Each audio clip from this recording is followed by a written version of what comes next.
A primeira coisa que você faz é fazer perguntas. E as primeiras perguntas dentro de um framework, de um BSC da vida, estão relacionadas à primeira perspectiva, que é a financeira. Então, se a gente não olhar a saudabilidade da empresa e entender se essa empresa, no mínimo, ela consegue parar de pé para os próximos 3 meses, 6 meses, 1 ano, quais são as fontes de receita, quais são os canais de distribuição, como que está os indicadores e os números, você não consegue planejar as outras coisas. Bom, hoje vamos começar o podcast no estilo mineirês. Bem-vindos a mais um episódio do Papo de CEO. E aqui a gente vai falar com o David Ledson, um cara que eu admiro pra caramba. Tamo junto, cara. Obrigado por você topor estar aqui conversando conosco. Uai, começamos bem demais esse negócio. Boa. O Naves vai gostar desse papo. Cara, como introduzir esse cara no podcast? Ele foi VP da Solid de Estratégia. O cara é mentor do G4, dá aula no raio que o parta, tu vira esquina, ele tá dando aula para um monte de empresário. Também é mentor do Investidores VC. O que mais que tu é, cara? É sócio do Garantia, que é uma baita startup que a gente vai conversar aqui. Vou falar muito sobre a Garantia BR. Bom, primeiro, um prazer estar aqui. Obrigado pelo convite, Dario. A gente conseguiu essa agenda depois de... muito tempo. Alguns meses ali conciliando. E para começar contando um pouquinho da minha história, deixa eu me apresentar um pouco melhor. Por favor. Eu sou de BH, então vem aí o sotaque, apesar de ficar toda semana em São Paulo pelos negócios aqui.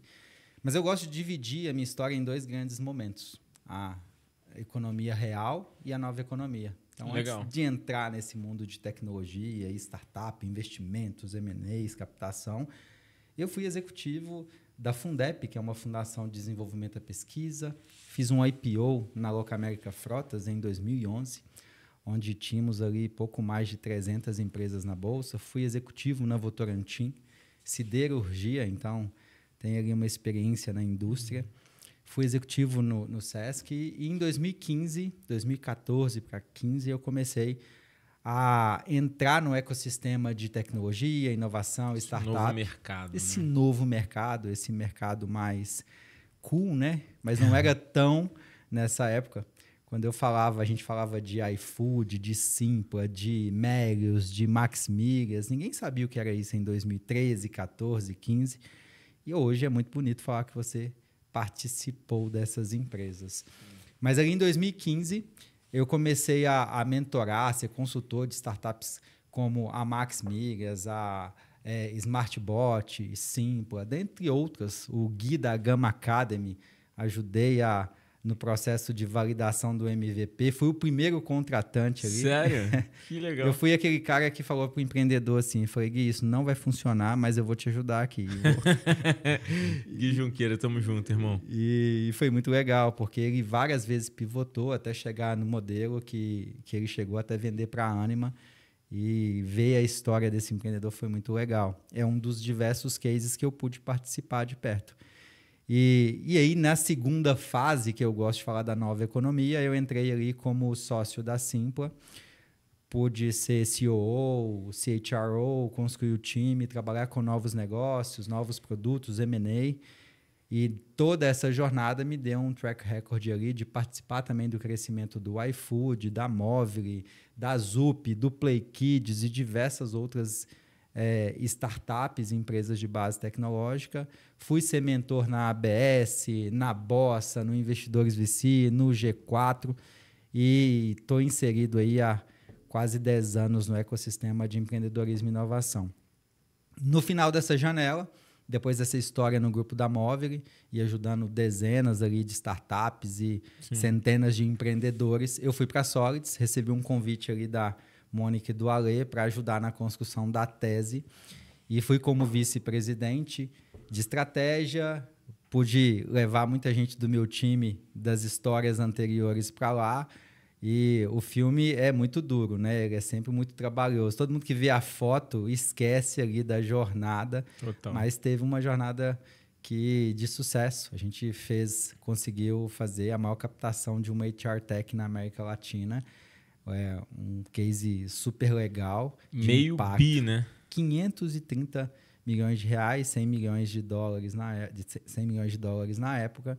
E não só isso, né? Isso é uma foto, mas muitos aprendizados, muita gente numa jornada que colocou a gente no momento certo, na hora certa, com a tese ajustada, com todos as skills necessárias para que aquele momento acontecesse. E a história da Solids hoje tem mais de 1.000 funcionários, continua crescendo absurdamente, e um principal case ali da América Latina para as teses de tecnologia para recursos humanos. E a Vitária, empresa que, putz, super redonda hoje, muito. Tá comprando empresa. É. E aí, nessa jornada de não só intraempreender, e todo mundo me pergunta, Dário, cara, como é que eu faço para empreender? Cara, primeiro vai trabalhar, arruma um emprego, vai construir carreira, vai se desenvolver, Total. vai encarar situações adversas de recurso, de pessoas que você às vezes não concorda com a forma de trabalhar, de ter chefe, de ter um líder, de ter colaborador que pensa diferente de você. Depois disso, depois de você construir, carregar um pouco ali do peso de outras pessoas e ajudar a criar essa musculatura, essa casca, aí você vai construir o seu negócio, que foi o que eu fiz. Depois de já ter tentado empreender algumas vezes em diversas áreas, consultoria, eu fui ser sócio de outras empresas, ser advisor de diversas outras, atuar ajudando empresas com captação, com M&A, e aí nós juntamos ali 3 sócios, eu, a Maria e o Diogo, e fundamos a Garantia BR. E o que é a Garantia BR? É uma plataforma que utiliza inteligência artificial para facilitar a jornada financeira, imobiliária e jurídica das empresas. A gente simplesmente conecta todos os órgãos públicos do Brasil a uma plataforma e entrega para as grandes empresas que precisam trabalhar com essa burocracia Brasil. E a gente gera valor, né, seja na parte de due diligence, auditorias, toda a parte de avaliação de imóveis, de bens, né? Toda empresa, toda pessoa física que quer comprar um bem, ela ou vai vender, precisa de uma avaliação desse bem. E a gente faz isso também. A gente faz a aquisição das matrículas de imóveis junto aos órgãos públicos e faz uma análise dessas matrículas. Esses documentos que hoje têm 100, 150 páginas, a gente entrega um extrato com todas as informações que os bancos, as empresas do agro, os fundos de investimento precisam para analisar dentro dessa plataforma. Então, isso que a gente faz, hoje a gente está no maior banco da América Latina e diversas outras empresas ali que a gente vem ajudando a desburocratizar o Brasil. Em números, até para não deixar a turma que está nos assistindo aí com dúvida, a Garantia tem 1 ano de operação, já atuamos nos 27 estados, são mais de 1.200 cidades atendidas, isso tudo com tecnologia, e já faturamos mais de 2 milhões, quase 2 milhões e meio de faturamento com o time de hoje, 15 pessoas, e é um crescimento que está dando orgulho ali nesses últimos 12 meses. Fazendo no teu business o que você fez para muitos outros, né? Essa é a verdade. Esse é o grande desafio, né? Tem um playbook, Dario. Eu costumo dizer que existe método. E o método ele é aplicável você analisando o contexto de cada negócio, estágio de maturidade, perfil dos sócios, complementariedade. Então, quando a gente entra em algum negócio e empreendendo, o que a gente vem fazendo? A gente vem pegando aquilo que funcionou, seja na Simpla, na Solids, ou até mesmo nas empresas tradicionais que eu participei. A minha sócia, Maria, ela tem mais de 15 anos de experiência com avaliação de imóveis, de bens. Já é sócia de uma empresa que já faz isso há muitos anos. Tem um background técnico, é engenheira, e isso ajuda muito.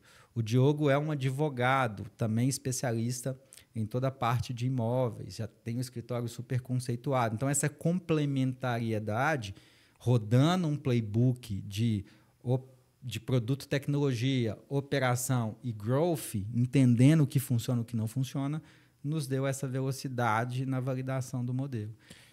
Falando sobre metodologia, você sabe, né? A gente está falando, antes de começar o podcast, eu já te falei várias vezes que a gente compactua com modelos e premissas muito similares de negócio. Assim, a gente compactua com um formato de estratégia e isso é uma coisa que me fascina.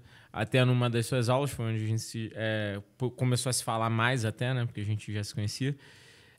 A gente estava falando sobre BSC, OKR, como é que OKR a gente acha que não existe tanta maturidade no mercado brasileiro, principalmente nas empresas de uma forma geral, para serem aplicados e que, na verdade, a metodologia BSC funciona mais.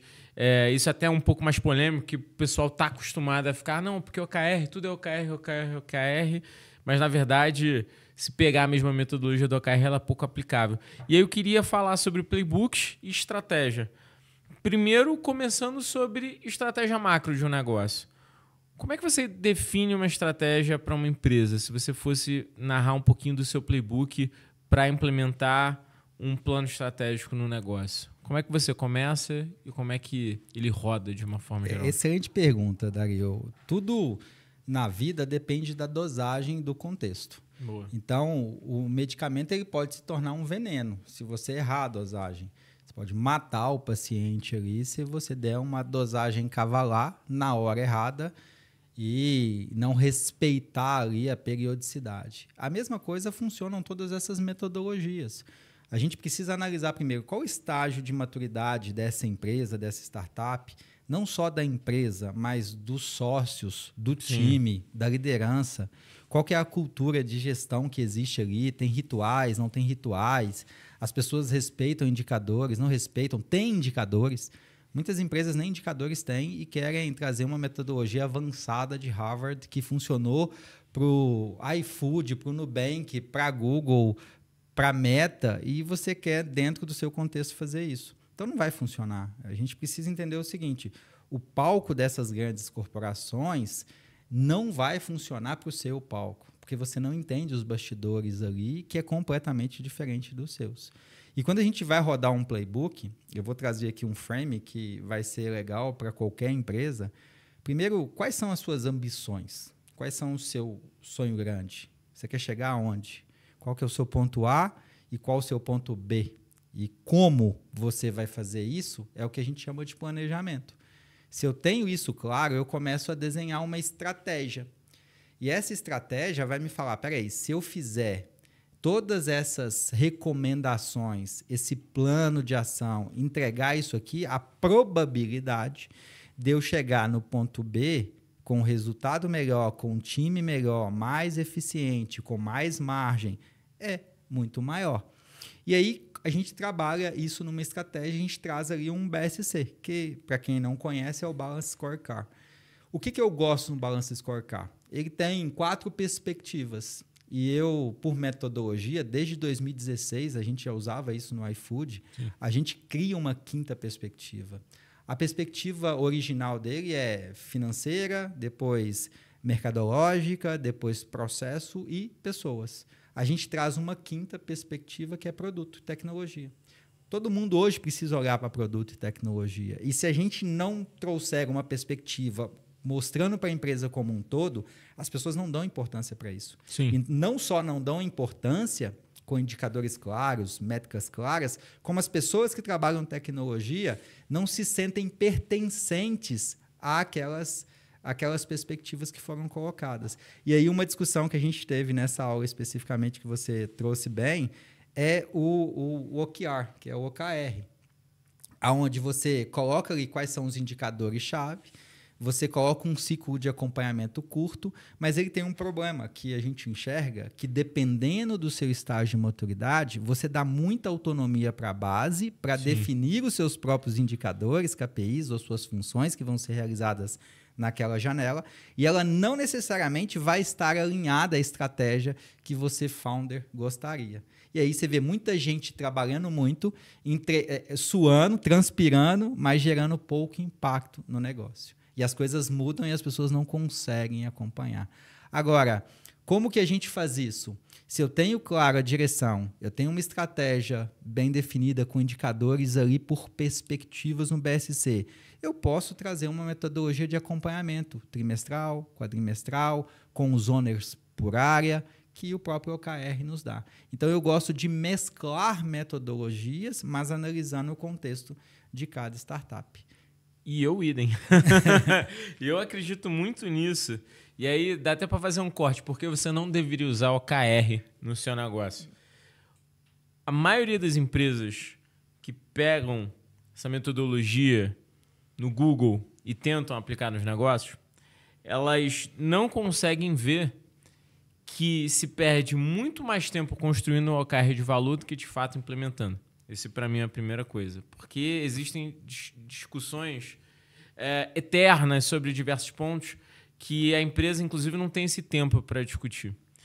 Então, o dono, o CEO, ele precisa ser mais diretivo, principalmente no início. O segundo ponto é a maturidade, como você disse. As pessoas não têm maturidade de planejamento estratégico no Brasil. Zero. Se você pegar a maioria das cadeiras de negócios, ninguém está falando sobre planejamento estratégico. Está falando sobre um plano tático, está falando como opera, está falando sobre a técnica, né? A faculdade ela traz muito isso. Então, a pessoa sem maturidade é imposta em algum momento na sua carreira profissional, ainda mais no início de uma startup ou no início de carreira, fazer um planejamento estratégico que ela nunca viu na vida. Né? E isso é um absurdo. E o terceiro ponto, não existe cultura implementada. Porque se não tiver cultura, como é que a pessoa vai executar bem? Aí você tem um ambiente sem cultura, com pessoas imaturas, com perdão da palavra, mas imaturas na metodologia, e é óbvio que não vai dar certo, né? E sem tempo, né? Que eu esqueci o outro ponto. Então não tem tempo. Então, sem cultura, imatura e sem tempo. Você destacou fundamentalmente o que eu acredito. Hoje, eu sou advisor de diversas empresas, sou consultor. A Hyper atende centenas de empresas. Uhum. E quando a gente olha para isso, você tem uma falta de conhecimento, você não tem uma cultura e você não tem processos. E aí, é como se você estivesse no oceano, no seu barquinho ali, sem saber para onde você quer ir. Eu costumo dizer na aula que é como se você saísse do Rio de Janeiro, do seu navio, e você errasse no seu planejamento 5 quilômetros para a esquerda ou para a direita. Você não vai chegar em Portugal. Ou você vai chegar na França ou você vai chegar em Marrocos. E, de fato, eu fiz essa pergunta para o ChatGPT e ele me trouxe esse desvio padrão. E esse desvio que ele me trouxe, ele conta o seguinte: se você sair com 5 quilômetros de distância de erro do Rio para Portugal, você vai errar 1.000 quilômetros para cima ou 800 quilômetros para baixo. Então, você vai errar. Isso para quem tem um planejamento. Imagina quem não tem. A chance de você não chegar a lugar nenhum, ou gastar muito mais, ou ter pessoas ineficientes e improdutivas, ou estar, de fato, quebrado e não saber, é altíssimo. Muita gente perde, Dari, o que a gente chama de custo de oportunidade por não ter clareza para onde quer ir. Ou como ir. E é muito mais barato pedir ajuda e entender que se eu for melhor, eu tendo a ir muito mais longe. E às vezes eu quero ir rápido, do meu jeito, sem conhecimento, dando um jeitinho. E aí a pessoa vai lá no Google e fala assim, por que você... A pergunta que eu faço às vezes, por que você usou OKR? Ah, porque eu fui num evento e as startups usam. Mas por que as startups usam OKR?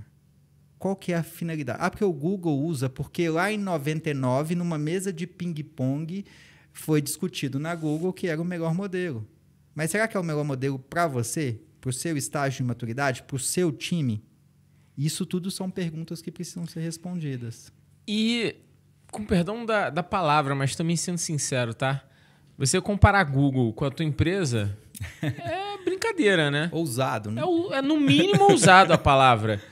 E ainda tem um outro ponto que eu não gosto de falar muito, mas é a verdade nua e crua. Você está falando que lá o analista dele ganha $150 mil ano. Você paga $150 mil para o teu analista? Porque se tu pagar, aí beleza, cara. Você vai ter esse profissional. Então, também existe essa distinção.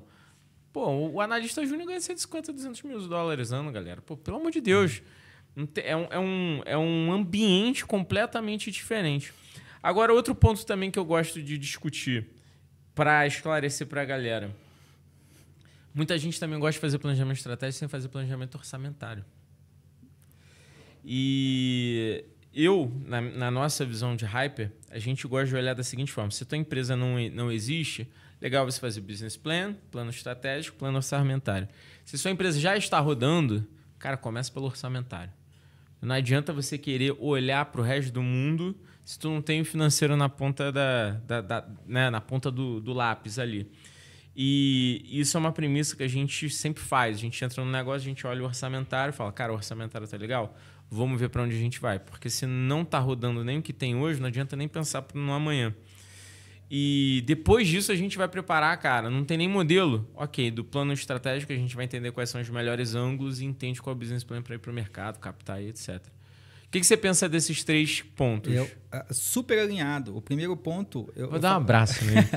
Cara, tem uma coisa que eu chamo de diagnóstico organizacional. A primeira coisa que você faz é fazer perguntas. E as primeiras perguntas dentro de um framework de um BSC da vida estão relacionadas à primeira perspectiva, que é a financeira. Então, se a gente não olhar a saudabilidade da empresa e entender se essa empresa, no mínimo, ela consegue parar de pé para os próximos 3 meses, 6 meses, 1 ano, quais são as fontes de receita, quais são os canais de distribuição, como que está os indicadores e os números, você não consegue planejar as outras coisas. Não adianta eu, desempregado, olhar e falar, vou fazer minha lista de compra aqui, ela está dando R$3.000.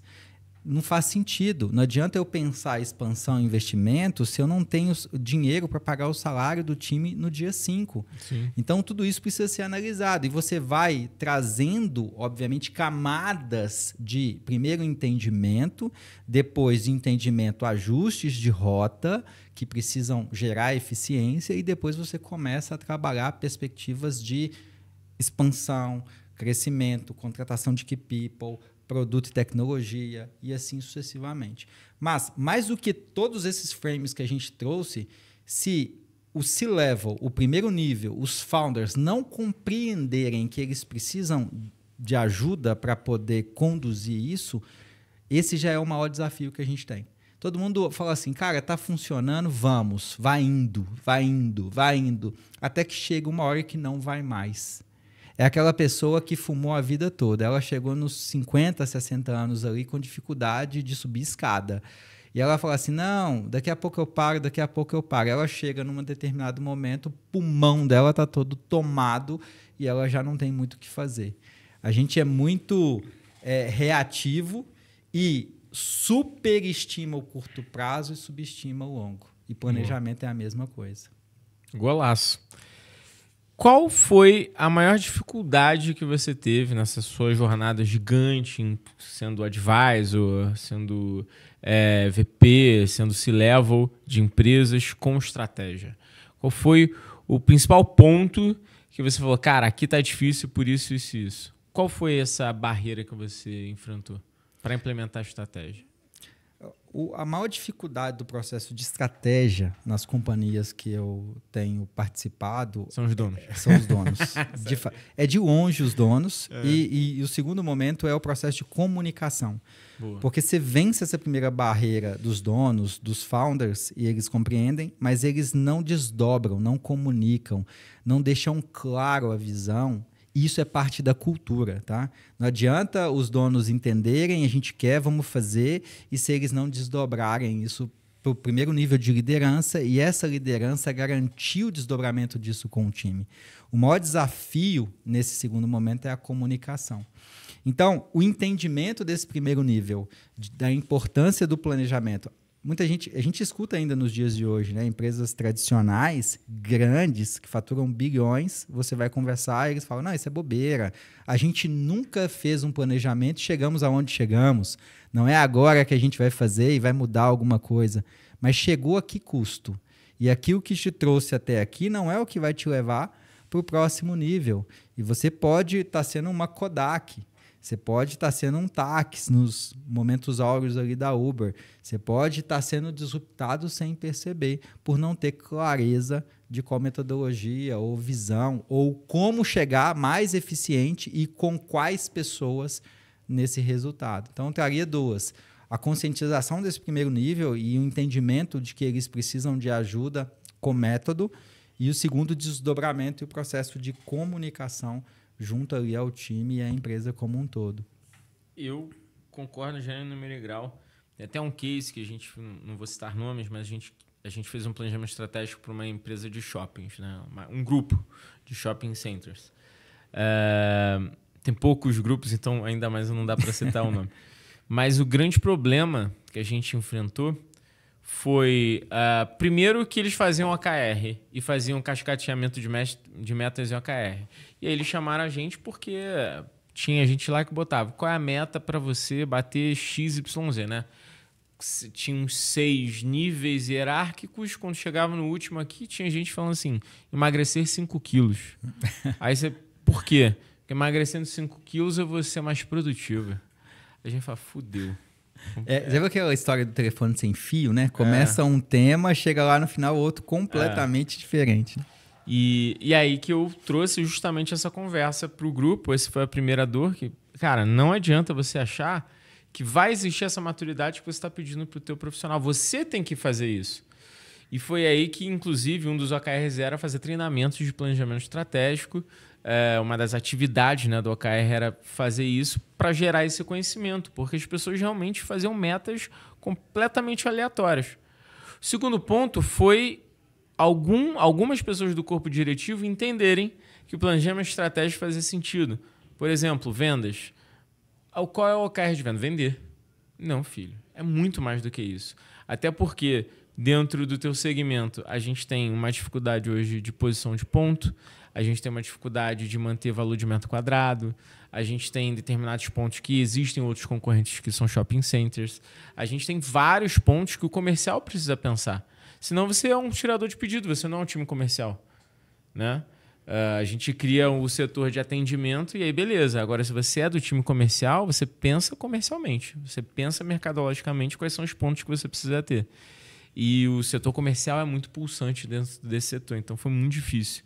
E o terceiro ponto, que é justamente o que você disse, comunicação. A gente fez o planejamento estratégico, falou, beleza, vamos fazer uma reunião geral. Falei, vamos, todo mundo gostou, o workshop do planejamento. Pô, tá demais, tá foda, valeu, Dario, tamo junto. Façam o comunicado geral. Semana seguinte, aí fez o comunicado geral. Não, a gente reagendou. Eu falei, por quê? Cara, porque aqui a gente já tá conversando com os gerentes, não faz sentido, já falamos com os gerentes. Cara, faz porque as pessoas não vão entender o que está sendo feito. É o espírito de cultura em prol da empresa. E aí... Não fizeram reunião geral. Depois, na pesquisa de clima, as pessoas estavam se queixando de determinadas atividades que estavam sendo ocorridas que estavam dentro do planejamento estratégico. Porque, óbvio, as pessoas não tinham visão de que aquilo fazia sentido. Isso é mais comum do que se parece. Há 2 semanas atrás, eu tive com uma seguradora gigante, uma das maiores do país, e aí eles me contactaram e começaram a me contar uma história. Falou, David, no ano passado, nessa mesma data, a gente iniciou o nosso planejamento estratégico.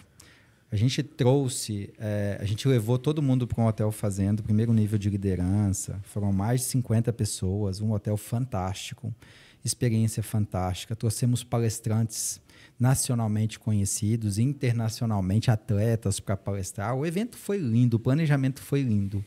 Quando chegou em abril desse ano, ninguém sabia quais eram as metas ou quais eram os direcionadores, quais eram ali o sonho grande, a missão, a visão, pelo que nós trabalhávamos.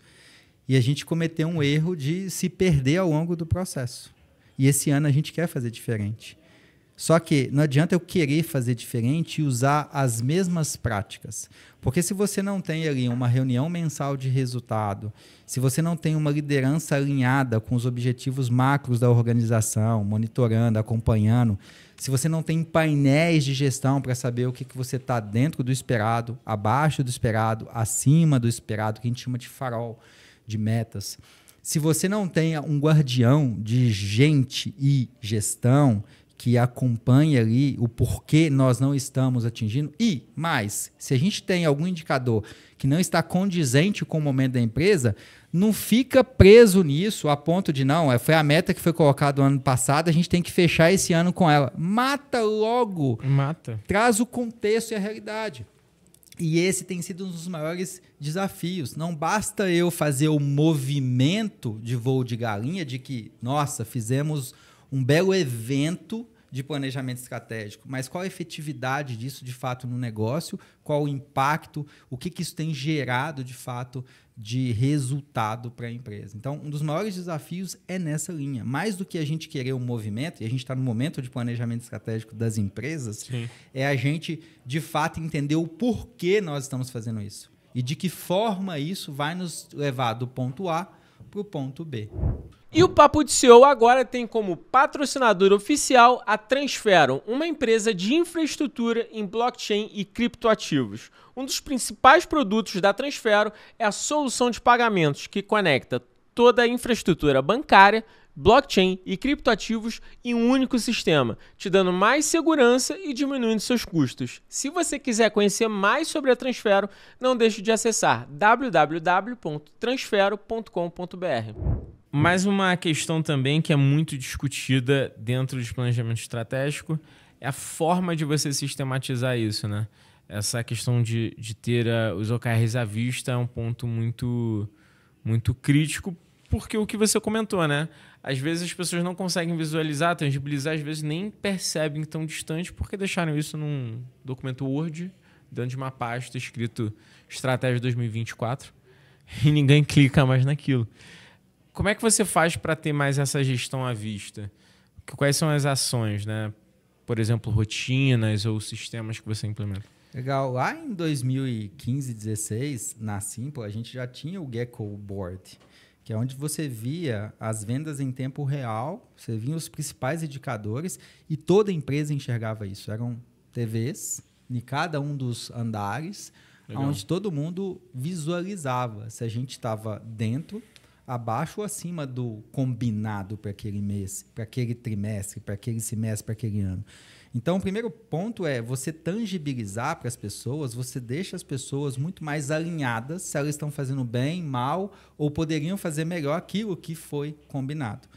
O segundo ponto, que para mim ele é crucial, Dario, é o alinhamento de expectativas. Boa. Se a gente não alinhar as expectativas com as pessoas e elas saberem qual jogo elas estão jogando e por quê, e o que a empresa espera delas, a gente tem um monte de gente trabalhando sem um objetivo comum, sem uma meta.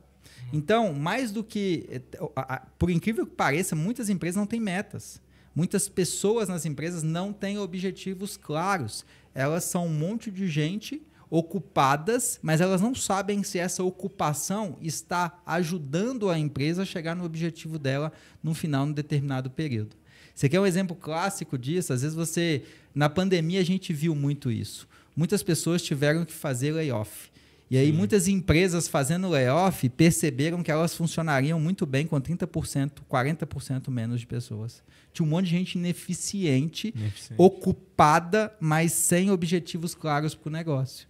Então, quanto mais você não dar atenção para os seus objetivos, para os seus indicadores, para os seus KPIs, você acaba deixando de lado a sua estrutura organizacional que impacta na sua eficiência e, naturalmente, você não gerencia a sua empresa. Como dizia Peter Drucker, né? Quem não mede, não gerencia.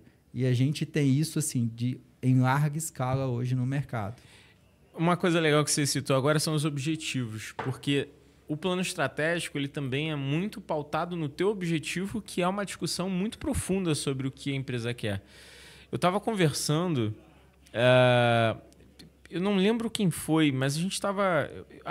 eu acho que na verdade eu lembro sim, foi com um cliente nosso e ele estava querendo entender quais seriam os próximos passos para ele ter uma empresa de serviços, tá? de medicina ocupacional. E a gente estava conversando sobre os objetivos. Ele falou, cara, o meu objetivo é crescer. Eu falei, crescer para quê? Crescer para vender a empresa. Eu falei, peraí. Para vender a empresa, a gente precisa saber um outro jogo. Quanto você quer no teu bolso? Já parou para pensar nisso? Aí ele, não, eu quero X. Eu falei, olha só, esse X você vai ter que chegar a... Vou dar números aqui. Eu quero ganhar, sei lá, 20 milhões no meu bolso. Legal. Só que para a gente entender esses 20 milhões, sua empresa vai ter que valer 40 e você tem que estar disposto a fazer um earn-out de 50%, porque é o que o mercado pede. Então, na verdade, você tem que chegar a 40 milhões de valuation para poder fazer isso. Para você chegar a isso, o que vai mais valer a pena para a gente melhorar o múltiplo é botar tecnologia, porque é tecnologia que o múltiplo paga mais. Pô, mas não é o momento de tecnologia, é expansão de loja. Então, você não quer o objetivo de vender em tanto tempo. Você quer expandir loja para melhorar teu caixa, para você ganhar mais dinheiro. E tudo bem, mas são caminhos diferentes. E aí o objetivo determina muito o que você faz dentro da empresa. E eu estou falando isso porque justamente você puxou o gancho de quanto grandes empresas fazem um monte de coisa e até chegam a algum lugar, mas a que custo, né? Às vezes elas não chegam no objetivo. Elas chegam em resultados, mas resultados não são os objetivos, né? Você não é assertivo. Você atinge, mas não é assertivo, porque assertivo é chegar no objetivo. Então, esse mapeamento de objetivos faz total diferença para não gerar frustração dentro do board e até mesmo dos donos, né? Eu costumo fazer uma pergunta para os executivos, para os founders. Qual a sua tese?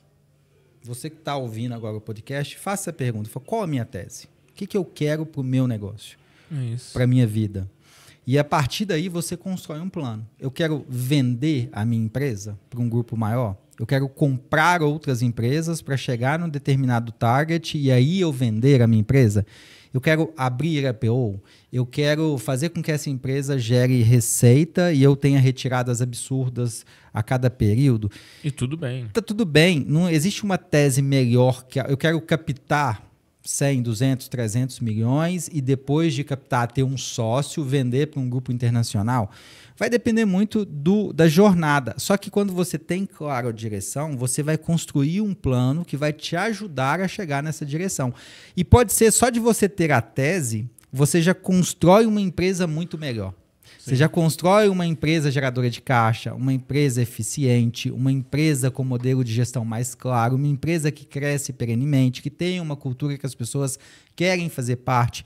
Então, só de você ter clareza de direção já ajuda em diversos pilares estruturais que vão te ajudar nesse processo.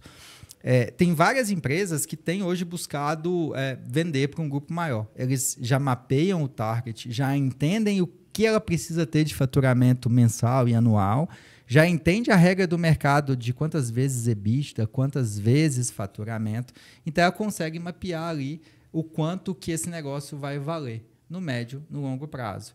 Só que isso tudo que a gente acabou de falar aqui, tem um monte de gente, de empresários que, cara, eu nem sabia que esse mundo existia. Sim. Eu tenho aqui a minha empresa, que eu tenho as minhas retiradas mensais e eu pensava que um dia os meus filhos iriam assumir a empresa. E tem um conceito muito diferente, né? Uma coisa é ser herdeiro, a outra é ser sucessor, que são coisas distintas. Muito. Nem sempre herdeiro vai ser o sucessor.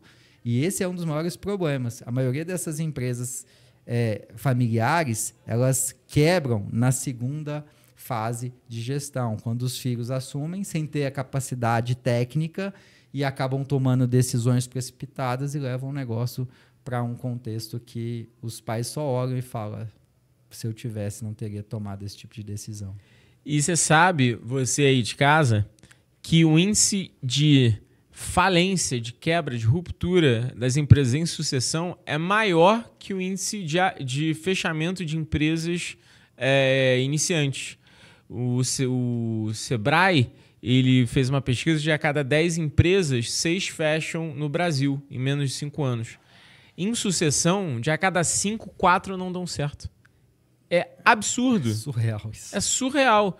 Então, ser sucessor é muito diferente de ser herdeiro. Muito. E as pessoas hoje já têm. A gente tem diversas formações, né?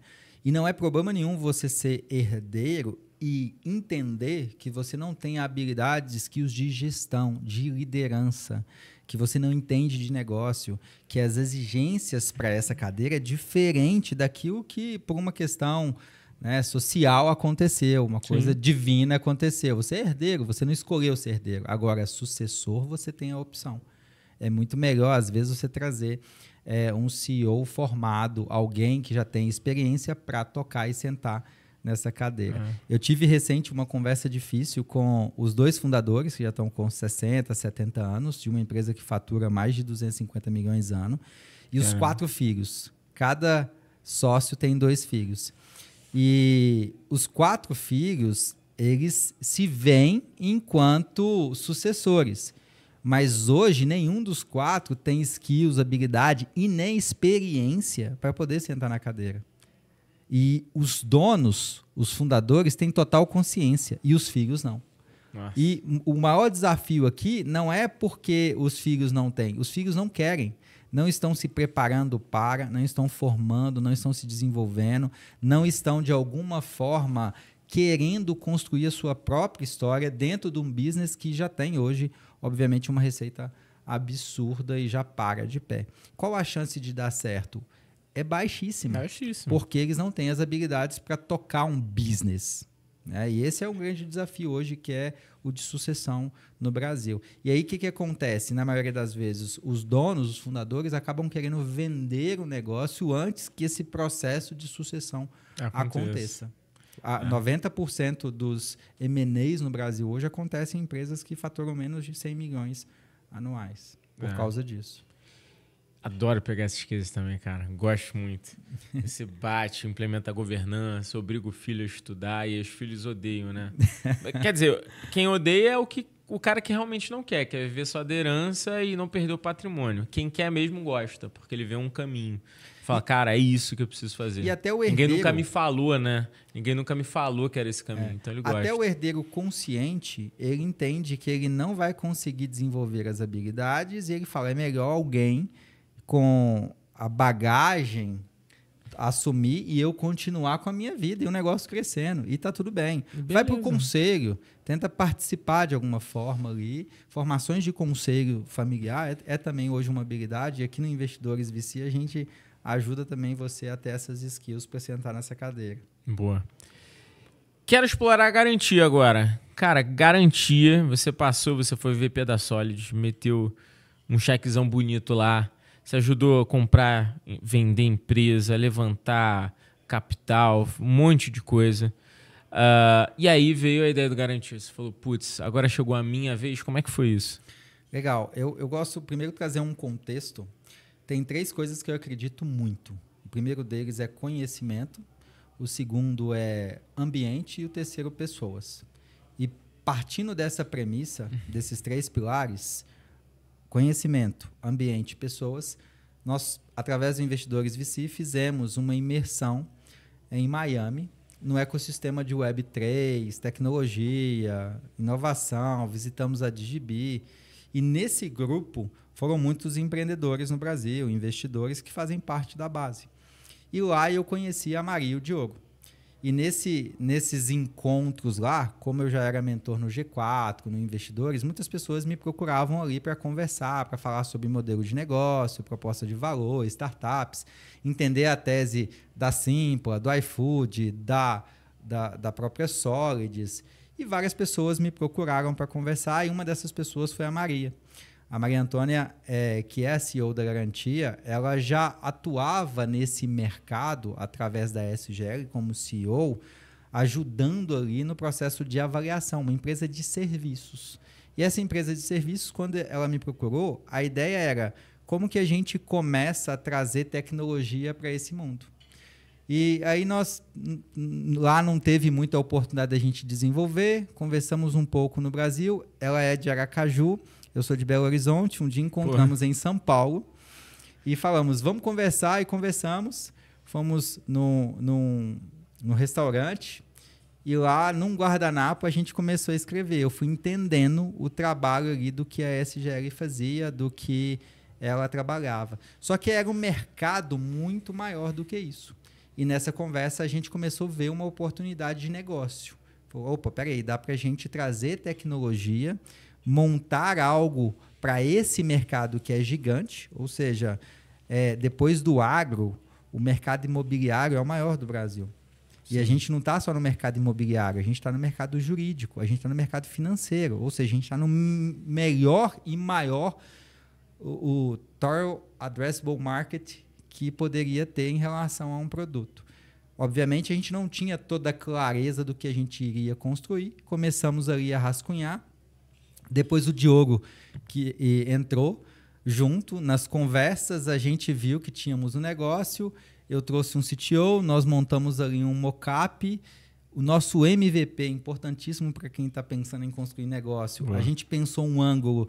E quando a gente viu uma oportunidade no Itaú, que é o maior banco da América Latina, numa POC, num outro ângulo diferente que a gente não tinha pensado. A gente falou, pô, vamos tentar por esse ângulo.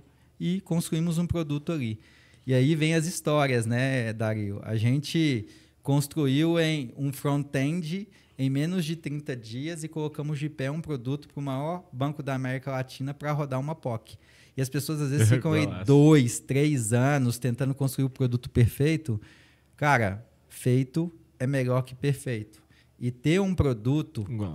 A gente tinha um front-end. O back-end éramos nós 3 ali operando, entrando no site A, sendo API, né? Sendo suporte, sendo CS. Então, é muito gostoso isso, porque se olhando em retrospectiva, a gente vê o quanto a gente evoluiu enquanto produto.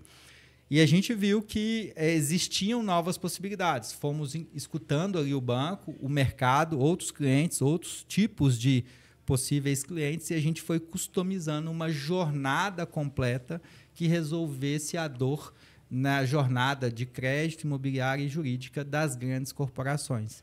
Então, enquanto produto e modelo de negócio foi assim, a gente... os sócios foram aportando no início, né? Depois a gente começou a ter receita nesse banco e até chegar hoje no que chegamos, o Break Vada com 15 colaboradores, os 3 sócios ali trabalhando diretamente. E aí falando um pouquinho do que a gente acredita. A gente consegue resolver dores para o agro, dores para fintechs, empresas do mercado financeiro, parte escritórios de advocacia, para due diligence, questões legais ali de processos, due diligence imobiliárias, parte de contabilidade, certidões, tudo isso de forma tecnológica e integrada numa plataforma que não só tem a infraestrutura de tecnologia, mas também tem inteligência artificial que entrega análises para todos esses agentes envolvidos nesse ecossistema. E na prática, só para deixar claro para todo mundo, o Garantia ele faz análises para liberação de crédito. A Garantia ela facilita a jornada. Hoje, se você quer, por exemplo, se você vai num banco pegar um empréstimo com garantia, esse banco ele precisa, você vai colocar o seu imóvel em garantia para pegar um empréstimo. Esse banco precisa verificar se esse imóvel de fato é seu. Então, o banco ele precisa buscar uma matrícula de registro de imóvel em algum cartório no Brasil, em qualquer lugar. Hoje a Garantia ela atua nos 27 estados e já entregou documentação em mais de 1.200 cidades. Caramba. Interior de Belém do Pará, a gente entrega. E qual que era o problema do banco ou de qualquer empresa enterprise? Eles contratam despachante. Sim. E o lead time médio, o tempo de resposta, o SLA desse mercado era de 10, 15, 20 dias. A gente entrega isso em minutos. Então, tem documentos que a gente entrega para o banco em 12 minutos, 15 minutos. O lead time médio Brasil, que a gente entrega para os nossos clientes, é de no máximo 4 horas, independente da cidade, estado ou tipo de documento. Por quê? Porque a gente não só tem tecnologia embarcada, mas tem toda uma estrutura de serviço que hoje consegue acelerar o processo, as APIs com esses órgãos públicos e um time por trás suportando e fazendo toda a análise de risco e de evolução desse processo para entregar melhor. Então, se você é hoje um banco que precisa de validação ou documentos para empréstimos, financiamentos imobiliários, a gente resolve toda essa dor burocrática de Brasil. O que a Garantia faz? Ela desburocratiza a sua operação desse risco país, gera eficiência, elimina os silos, você tem menos custo e investimento com o despachante. E imagina um grande banco. Se ele demora 15, 20 dias para ter um documento, ele só vai... o número de documentos ou empréstimos ou recurso que ele disponibiliza é 10. Se eu trago esse prazo para 20 minutos, meia hora, eu consigo fazer o quê? Emprestar 100 vezes mais. Então, eu gero muito mais eficiência e recurso para essas instituições. E hoje seu foco são instituições financeiras, mas você também pretende entrar em outros tipos de players? Quais seriam? Isso até enquanto modelo de negócio, o go-to-market, a gente escolheu validar em instituições financeiras em relação a volume, em relação ao mercado, ticket. Tem vários elementos que fizeram com que a gente escolhesse para validar ali. Mas a gente consegue atender qualquer tipo de mercado, desde o imobiliário, agro, financeiro, FDICs, fintechs, fundos garantidores, construção civil. Todos esses players, eles necessitam de documentações ou relação com órgãos públicos para tornar a operação deles legal. Então, a gente resolve a dor de todos os departamentos jurídicos de todas as empresas. Porque todo mundo que tem crédito vai precisar de uma análise da garantia. Vai precisar de análise da garantia. Por isso uso garantia. Por isso o nome Garantia BR. Boa. Legal. E esse teu business, teu foco é exit. Isso. Hoje a garantia, a gente está break-evado, acaba, obviamente, pelo track record dos sócios e o que a gente já fez antes, você acaba tendo sondagens de possibilidade de investimento. Sim. Mas a gente quer levar break-evado até um período maior. Para, obviamente, ter uma tese mais sólida, validar em outros clientes, outros mercados, outros estágios, outros produtos. Hoje a gente tem 5 produtos diferentes dentro da plataforma para mercados e nichos diferentes, mas tudo isso numa jornada só.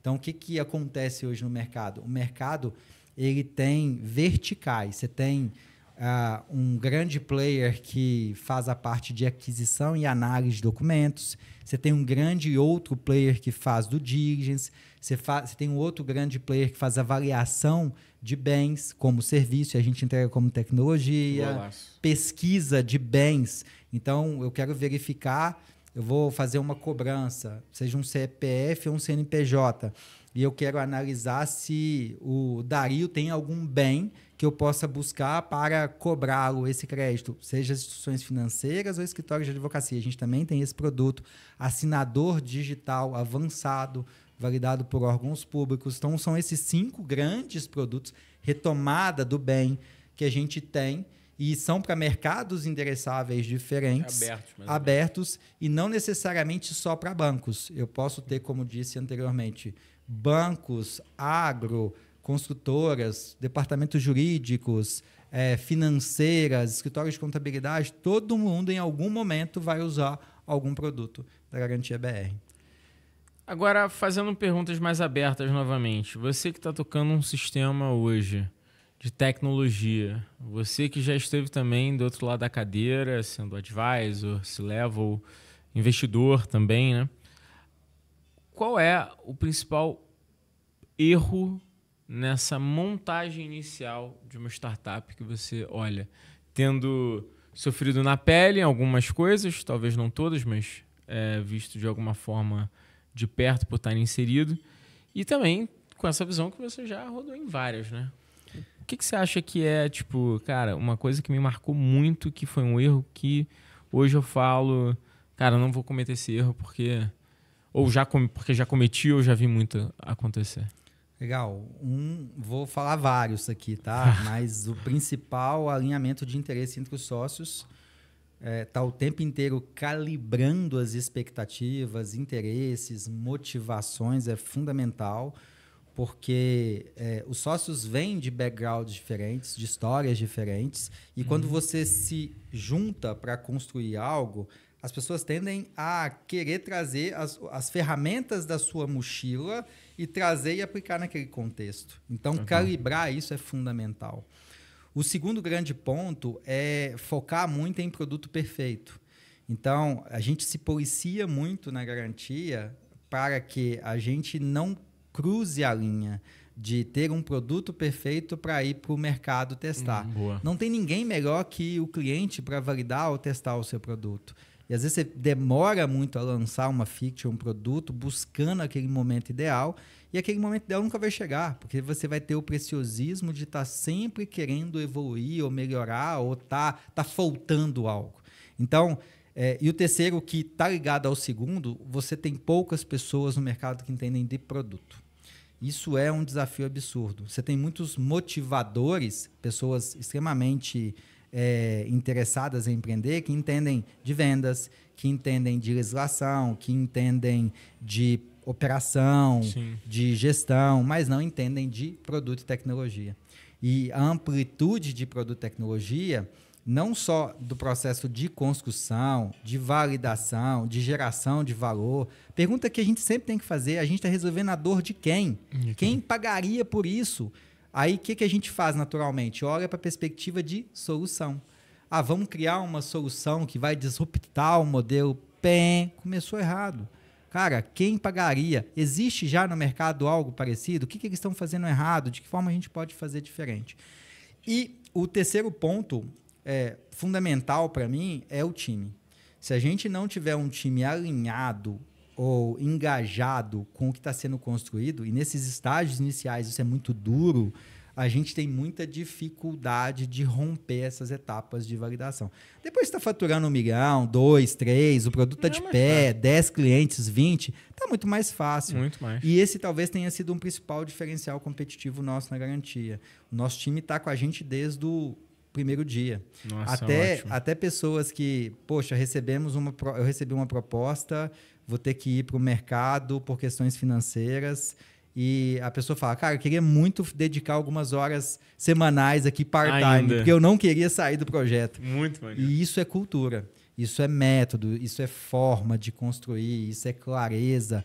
Pessoas que começaram part-time em outras empresas, que estão alocando cada vez mais horas, estou só esperando o momento certo para vir full-time. E isso tudo vai fazer com que você construa os pilares de uma cultura de médio e longo prazo. Então, evite esses erros do produto perfeito, do alinhamento dos sócios, da cultura e, principalmente, tá completamente alocado em um só cliente, que é um dos maiores desafios que a gente teve e vem tendo no início, faz com que você reduza o seu risco e aumente as suas possibilidades de dar certo. Cara, golaço, velho. Golaço. Que papo 10. David, eu acho que a gente explorou tudo assim que eu acho de mais relevante. Pra gente ir pros finalmente, eu queria te fazer uma pergunta que eu faço para todo mundo. Que dica você daria pro empreendedor que está começando agora e precisa alavancar o teu negócio? Dari, eu vou até falar com a câmera aqui para você de casa, empreendedor, se você é estudante, não importa de onde você vem. Foque em 3 perspectivas. O primeiro é conteúdo, o que você está consumindo, o que você precisa consumir, qual que é o seu plano de desenvolvimento enquanto empreendedor. O segundo é ambiente. Escolha os ambientes certos, porque nos ambientes certos, com o conteúdo certo, você vai encontrar as pessoas certas. Muitas das coisas que aconteceram na minha jornada, participar da história dessas empresas tradicionais que eu falei, Votorantim, IPO na Locamérica, e ser gerente geral no Sesc, ou das empresas da nova economia, a Simpla, o iFood, a Móvel, a Solids, o Investidores VC, o G4, foi por eu buscar o conteúdo certo ou contribuir com o conteúdo adequado, estar num ambiente adequado com as pessoas certas. Sim. Isso vai transformar a sua vida. Muito do que vai disruptar o seu negócio é em detrimento de você estar com as pessoas certas no lugar certo e estar consumindo o conteúdo que de fato pode mudar a sua vida. A gente vê que se eu tivesse acessado isso com 20 e poucos anos, a nossa história seria diferente. Se eu tivesse esse tipo de conhecimento que eu tenho hoje, a minha história seria diferente. Não estou dizendo que a minha história não é boa. Eu sou muito grato por tudo que eu construí até hoje. Sim. Mas certamente eu seria uma outra pessoa, um outro profissional, um outro executivo, um outro empreendedor. Isso faz toda a diferença. Cuidado com as facilidades de playlists no YouTube, de livros, e você fica preso ali no seu casulo durante anos. Quando você assusta, o tempo passou e esse conhecimento não foi suficiente. Ele é necessário, mas não o suficiente. Então, explore essas 3 perspectivas: ambiente, conhecimento e pessoas. Pô, golaço, cara. Aulas, né? Aulas, Cauê. Aulas. Pessoal, esse foi mais um podcast com o David, meu amigo. Como eu já disse, cara, a gente tem pensamentos muito similares, por isso eu fiquei muito feliz da gente poder fazer essa conversa. Tenho certeza que a garantia vai dar certo, esperando você abrir a rodada para investir, porra. Abre aí para eu ganhar esse dinheiro que eu sei que vai ter exit lá no final. Põe aí para Investidores VC. Minhas redes sociais, Dario_Pérez, no Instagram e LinkedIn. Quer deixar suas redes também? Fica à vontade. Vocês me encontram em todas as redes sociais como David Ledson. Né? Quem já segue o Dario, é só clicar lá nos seguidores do Dario, vocês vão me encontrar. Ele tá lá. Em todos esses canais aí, nessas comunidades que a gente citou. E só mandar um WhatsApp pro Dario que vocês me encontram também. Isso aí, galera. Lembrando que eu tô fazendo mapas mentais com esse negocinho aqui, ó, Upload. É muito legal. E aí vocês podem acessar isso no descritivo do podcast. É bom para você estudar. Eu tô tentando incentivar as pessoas a estudarem o podcast, sabe? Eu acho que isso é muito legal. E também não posso deixar de dizer que os nossos patrocinadores são demais. Minimal Club, Minimal é nosso patrocinador. Minimal é nosso, não tem tamo jeito, junto. né? Tamo junto. Normalmente, eu até trago as camisetas para dar para entrevistar, mas, pô, ele é investidor mínimo também. Ele é mais amigo dele. Vem mais o Bento do que eu. Então, mas saibam que a Minimal, tô todo de Minimal sempre, é a melhor opção de roupa masculina para você. Papo de Seu 15 ganha 15% de desconto lá e também dá o meu salve para a galera da Transfero, que é uma empresa de soluções em blockchain. Então, se você quer entender como você pode dar um novo nível, uma nova camada financeira para o seu negócio através de blockchain, acesse a Transfero que eles vão conseguir te ajudar, tá bom? É isso, David. Tamo junto. Foi um ótimo papo, cara. Cara, obrigado. Foi mais do que tudo divertido. É sempre bom trocar com você. É um papo técnico, é um papo que... Se eu ouvisse essa conversa há 10 anos atrás, talvez eu evitasse muitos erros na minha função, no meu papel enquanto executivo. Golaço. Aproveitem. Tamo junto, pessoal. Abraço.